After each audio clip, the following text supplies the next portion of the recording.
Hakimo, MKHA, l'artiste étrange, le réalisateur, le questionneur, on est là. Voilà le bâtiment Champagne, muré là, on voit. C'est une interview, c'est des interviews. Ouais, peut-être que c'est un petit peu plus de mal qu'avant, mais... Voilà. Bon, bah c'est de la balle. Bon, bah Didier, si tu veux faire une dédicace, je fais une dédicace à qui tu veux, à qui t'as envie, comme tu veux. Ce que tu veux. Yeah. Vas-y, fais ce que tu veux. Dédicace à moi-même. Dédicace à tous les anciens de Beauval. Hein. Ouais. Pourquoi tu le mets près le truc? Non, mais pour qu'on puisse entendre. À tous les anciens de Beauval, de Champagne. Ouais. Voilà. Et place à la future génération. Opération Champagne. Voilà. Ok, Didier. Ça me fait plaisir, Didier. À plus tard. Opération Champagne. Je passe les courses. C'est parti, hein, ça y est. Le franco-algérien manifeste. Je vais t'expliquer. On n'a pas beaucoup de temps, on a 5 minutes. Et là c'est moi, Hakimo MKHA. À la base, j'ai pris ma caméra comme ça, une espèce de pulsion. J'ai pris ma caméra et j'ai été filmer un petit peu Champagne. Tout au début, quand il y avait quasiment plus personne. Et de fil en aiguille, tout doucement, j'ai commencé à avoir Dédicace l'idée, je me suis à dit, Malfrat. Ce qui serait bien, c'est d'aller voir les gens et de faire une interview, des mini-interviews, leur poser des questions sur Beauval, sur Collinet, sur le bâtiment Champagne, etc. Dédicace à tous les champagnards. Et je suis encore, à un moment donné, j'ai eu envie de descendre Dédicace un petit peu à tous les mecs de C'est-à-dire Meaux, que j'ai de commencé à Beauval, poser des de questions Collinet. existentielles d'une certaine manière aux personnes. C'est-à-dire qu'est-ce que c'est l'angoisse, qu'est-ce que c'est la mort, qu'est-ce que c'est l'amour, qu'est-ce que c'est les sentiments, etc., etc. On a parlé un petit peu de politique, on a parlé un J'habitais petit peu juste d'histoire, là, un au petit peu de deuxième philosophie, étage, un là. petit peu de sociologie, un petit peu de psychologie, un petit peu de... J'ai joué au billard, là. D'anthropologie, d'ethnologie, bref. On a discuté de J'ai tout. déconné, On a là. communiqué. J'ai vu un certain nombre de personnes au jour d'aujourd'hui, j'ai vu Malfrat. au moins une cinquantaine, soixantaine. Réseau clandestin. Et tout ça, c'est parti comme ça, sans que je m'en rende compte. C'est-à-dire qu'à un moment donné, j'ai juste pris la caméra et boum, je suis parti. Et j'ai pas réussi à m'arrêter. J'ai pas réussi à m'arrêter. Jusqu'au 15 août, où là, j'ai déposé la caméra et je me suis dit, stop, j'arrête maintenant d'aller faire des interviews. Et je viens de revenir aujourd'hui. Voilà. Aujourd'hui même. C'est-à-dire aujourd'hui, on est en octobre. On est en mi-octobre, 14 ou 15 octobre. Et on est là. Et bon... je suis un peu démotivé et en même temps j'ai l'impression que le projet que j'ai il est intéressant. C'est pas qu'il déchire ou il est super, c'est qu'il est intéressant dans le sens où les paroles de ce que disent les personnes que j'ai interviewées, elles sont intéressantes. Voilà.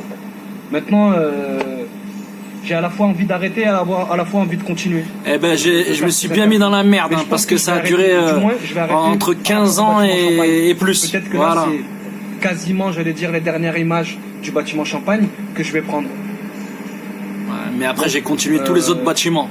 Je suis très content d'avoir fait ce projet-là. Je suis très content d'avoir eu ces idées-là. Je suis très content d'avoir été jusqu'au bout. C'est vrai, je suis fier de moi, je suis très très fier de moi. Je vais l'ouvrir et je la refermerai. Donc je me donne à Sauf peu près que je ne l'ai pas encore fermé et c'est pas encore le moment de la fermer. Novembre. Et il y en a encore pour quelques années avant que ce projet sorte, Opération Champagne. Avec le projet, le franco-algérien manifeste, Hakimo. Et des fois je suis rentré chez moi très angoissé.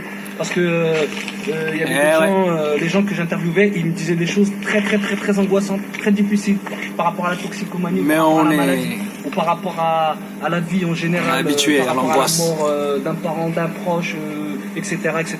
Voilà. Donc j'ai été assez perturbé. Je suis parti en vacances pendant 1 mois et demi. Allez, c'est bon. Pendant ces 1 mois et demi là, je me suis reposé, j'ai arrêté. Il faut de temps en temps faire une pause. Pas spécialement écrit, la famille. C'est-à-dire que j'ai essayé de retrouver mes esprits. Je pense les avoir retrouvés au jour d'aujourd'hui, mais j'ai failli perdre mon esprit. Beauval, Meaux, 77 100, Hakimo. Voilà, on est là. Juste à côté du bâtiment Champagne, l'ex-bâtiment Champagne. C'était juste ici en fait. J'habitais ici. C'était une grande caravelle, grosse caravelle, big, monumentale. Voilà. Juste à côté du bâtiment Alsace et Anjou, là, qui sont en train de détruire. Donc voilà, bâtiment Champagne. Ouais, j'ai créé, je me suis pris la tête. Vous avez vu les images hein, juste avant là, où justement vous me voyez en 2005. Je suis justement là, j'étais là, juste là, ici, à proximité, aux abords du bâtiment Champagne, en train de causer de mon projet Opération Champagne. Voilà, Opération Champagne. En fait, ça représente tout simplement l'histoire de tous ces bâtiments là qui sont en train de démolir, qui sont en train de détruire. C'est toutes ces interviews que j'ai pu faire dans le sud de la France, que j'ai fait ici à Vitry-sur-Seine, que j'ai fait dans le 93, à Montfermeil, que j'ai fait à Aulnay-sous-Bois, au 3000. J'ai fait plein d'interviews, j'ai beaucoup d'archives, énormément d'archives de bâtiments qu'ils ont démolis, de quartiers qu'ils ont démolis. Mais je me suis quand même attardé à ceux qui sont le plus célèbres, entre guillemets. Voilà. Opération Champagne, c'est un truc que j'ai eu beaucoup de mal à faire. J'ai pris énormément de temps pour le faire.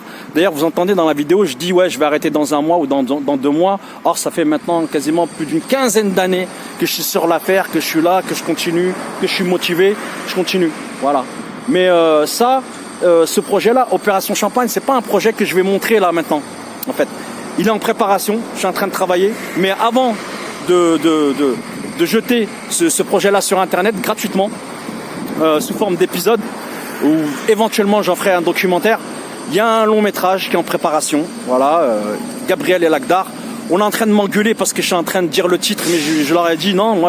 Pour moi, c'est trop important d'annoncer déjà que voilà, le titre de ce long métrage, Gabriel et Lagdar, qui est tiré d'un roman qui est pas encore sorti, qui va sortir. Donc tout ça, c'est dans les tuyaux. Voilà. Et après Opération Champagne, qui est vraiment mon projet, le projet de ma vie, entre guillemets, parce que c'est mes frères, c'est mes sœurs, c'est les gens que j'aime, que j'ai aimés, avec qui j'ai grandi ici, avec qui j'ai couru ici, qui sont présents et qui sont interviewés. J'ai fait un documentaire, reportage sur les manifestations, sur les sans-papiers, sur Cachan, sur le canal Saint-Martin, excusez-moi, sur les sans-papiers, sur les sans-logements, sur les sans-travail, sur les manifestations par rapport aux bavures policières, manifestations en tout genre. J'ai tapé vraiment dans tout genre de manifestations. J'ai appelé ce projet le Franco-Algérien Manifeste. Voilà. Et ça, c'est un projet qui va sortir dans plusieurs années. C'est un truc en fait qui est vraiment filmé avec des cassettes mini VHS, avec des caméras 8 mm, avec de la mini DV aussi, etc. En HD également. Je continue d'ailleurs de vadrouiller dans les manifestations la plupart du temps en France ou à l'étranger. Voilà, aussi c'est pas que en France, pour justement à un moment donné aussi me donner la parole et donner la parole à d'autres personnes. Là, ce que j'ai fait récemment, c'est tout ce qui est lié aux bavures policières et aussi par rapport à tout ce qui s'est passé en Algérie par rapport au présidentiel, etc., etc. Donc, ce que j'ai envie de dire, c'est que cette histoire de Opération Champagne, pour moi, c'est trop important. Il y en a, ils vont être un petit peu choqués, ils vont se dire ouais, le mec, il a attendu tout ce temps-là pour sortir des vidéos ou des interviews de nous.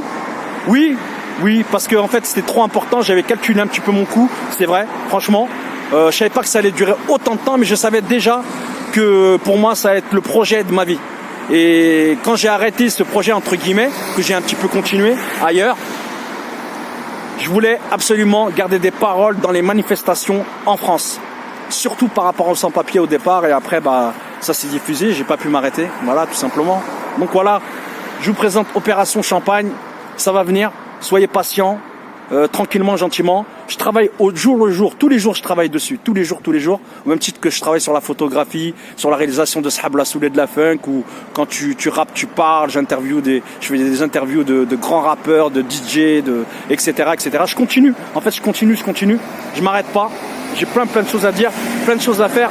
Et mon roman Gabriel et Lagdar et ce long métrage là que j'espère va pouvoir sortir. C'est un peu compliqué, mais c'est dans les tuyaux. Normalement, il ne devrait pas y avoir de problème. Mais ça va mettre du temps. Et voilà. Et on va être encore patient. J'arrive, tranquillement, gentiment, patiemment, j'arrive. Hakimo.